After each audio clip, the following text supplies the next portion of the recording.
Hello all, welcome back to hearty life blogs. आज हम बिस्वी Gotland जाने वाले हैं, तो उसके लिए हम सेस्ता से निकल रहे हैं। सेस्ता से नियरेस्ट जो रेलवे स्टेशन है वो हेलेलेलुंड है। वहाँ से हम पेंडलटॉग लेके यानी ट्रेन लेकर स्टॉकहोम सिटी सेंटर टी सेंट्रलन पहुँचेंगे। वहाँ से हम आर्डेट जाएंगे। आर्डेट से 10 to 15 मिनट का वॉकिंग डिस्टेंस है। वहाँ से हम जाएंगे वर्ताहामनेट पोर्ट। जब भी आप क्रूज़ के लिए निकले, पोर्ट पर समय से पहुँचे या फिर समय से थोड़ा पहले ही पहुँच जाए। पोर्ट के लिए फिर यहाँ से हमें स्काई वॉक है, 10 to 15 मिनट लगेगा अंदर क्रूज़ तक पहुँचने के लिए। आसपास आपको दूसरे क्रूज़ दिख जाएंगे जो कि सामान लोडिंग कर रहे हैं, या फिर वहाँ कुछ लोग चलते हुए भी आपको दिखाई देंगे। बस यही सब देखते देखते सीधा आप अपने क्रूज़ पर पहुँच जाएंगे। हमने एक class cabin for 4 person book किया था। ये एक छोटा सा केबिन है, छोटा सा वॉशरूम है और सी फेसिंग विंडो है, जहाँ से हमें बाहर के नज़ारे देखना अच्छा लगता है। बहुत सारे खूबसूरत नज़ारे आप विंडो से देख सकते हैं। देखते ही देखते क्रूज़ का टाइम हो गया। अब किनारा छोड़ते हुए देखना है हमें। जो सेंटर एरिया होता है क्रूज़ का वो नॉर्मली मार्केट एरिया होता है, जहाँ पर आपको रेस्टोरेंट और बहुत सारे शॉप्स मिल जाएंगे।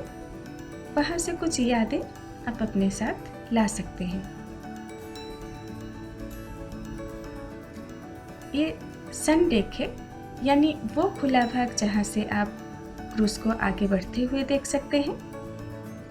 तो वहाँ जाके हमने कुछ टाइम बिताया। क्रूज़ को धीरे धीरे किनारे से दूर होते हुए देखने लगे। स्वीडन बहुत सारे टापुओं से मिलके बना है, तो जैसे ही क्रूज़ आगे बढ़ता गया, सेलिंग बोट, जेट स्की, फेरी, ये सब जाते हुए हमें दिखाई देने लगे। आसपास के सुंदर सुंदर टापू, द्वीप, आइलैंड और वहाँ पर सुंदर सुंदर कटेजेस, ये सब देखते देखते आगे बढ़ने लगे।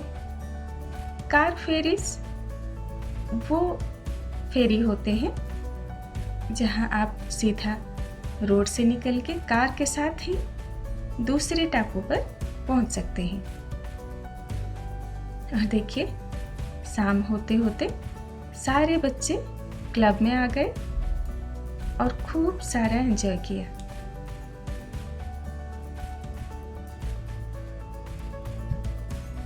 बच्चे और पेरेंट्स खूब सारा एंजॉय करते हुए नजर आएंगे। बच्चे बहुत खुश थे, बहुत सारे एक्टिविटीज़ भी कराया गया। सब में पार्टिसिपेट करके फिर हम डिनर के लिए आ गए। डिनर के लिए आप पहले से बुक कर सकते हैं या फिर रेस्टोरेंट में भी अपने हिसाब से खाना खा सकते हैं। यहाँ पर बहुत सारे veg and non veg food available है। आपको अगर कुछ समझ में ना आए तो फिर सेफ से भी पूछ सकते हैं। सारे स्टाफ बहुत ही कोऑपरेटिव हैं, सब आपको गाइड करेंगे, हेल्प करेंगे। अगर आपको पता ना चले क्या खाना चाहिए क्या नहीं, तो फिर आप उनकी मदद ले सकते हैं। और यहाँ पर बच्चों का मनपसंद किड्स मेन्यू अलग से होता है। अच्छा भरपेट खाना खा के सो के अच्छी सी नींद लेके सुबह जैसे ही उठे तो बोट किनारे पर पहुंच चुकी थी।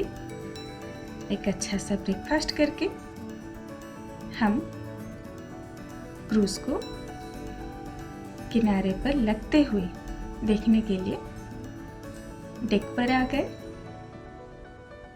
ये बिस्बी पोर्ट है, गोतलैंड का ऐतिहासिक टाउन है बिस्बी।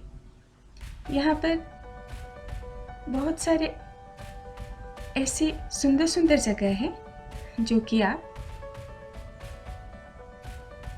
Hop on hop off buses लेकर एक्सप्लोर कर सकते हैं। जैसे ही आप उतरेंगे आपको वहीं पर पोर्ट पर ही बसेस मिल जाएंगे।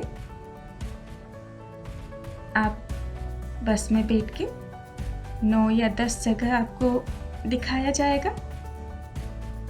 धीरे धीरे आप बढ़ते जाएंगे, जहां आपका मन करे आप उतर सकते हैं या फिर पूरा एंड तक जाकर वहां से एक एक करके आप चीजें देखते हुए वापस आ सकते हैं। पोर्ट है तो दूसरे बहुत सारे क्रूज भी यहाँ पर हैं।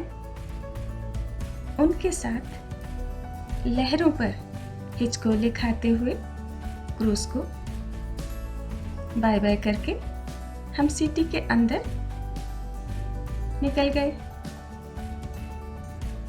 बहुत सारे वाटर पार्क्स हैं, बहुत सारे एंटरटेनमेंट की जगह हैं।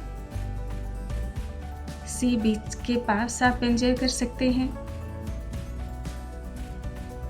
पोर्ट, बहुत सारे आइलैंड, सी बीच, वाटर पार्क्स, ये सब दिखाते दिखाते आपको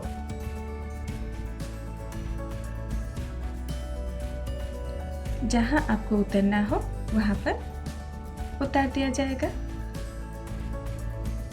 आप अपनी मर्जी से किसी भी स्टॉपेज पर चढ़ या उतर सकते हैं।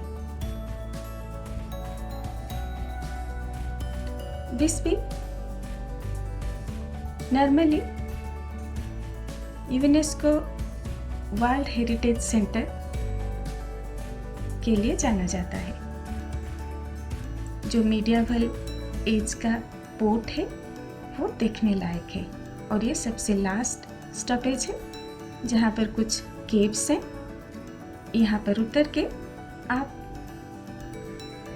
एक एक करके सारी चीज़ें देखते हुए फिर वापस क्रूज पर आ सकते हैं। पर हमने इस पोर्ट के अंदर की तरफ देखना ही पसंद किया क्योंकि ये वो जगह है जिसके अंदर आपको पुरानी चीज़ें मिलेंगी, यानी एग्जैक्ट मीडियावल टाइम का वो चीज़ें जो कि आज तक वैसे का वैसा ही है। वो सब देख के हम फिर वापस क्रूज पर लौट आए। वापस आने का टाइम हो गया तो फिर से बिस्बी से धीरे धीरे किनारे से आगे बढ़ते हुए क्रूज को हम देखने लगे और आसपास फेरी और बहुत सारे टापू, बहुत सारे द्वीप, आइलैंड देखते हुए आगे बढ़ने लगे और पता भी नहीं चला कब हम फिर से वापस बर्थाहामनेन पोर्ट पहुंच चुके। ये सब नज़ारे अपने आँखों से देखने का मजा ही कुछ और होता है। जैसे ही हम पोर्ट पहुंच गए तो फिर साइड के डेक पर आ गए जहां से हमने धीरे धीरे किनारे पर लगते हुए क्रूज को देखा। जितने एक्साइटेड हम जाते वक्त थे, पहुंचने तक वो एक्साइटमेंट बना रहा। Thank you so much for watching hearty life blogs.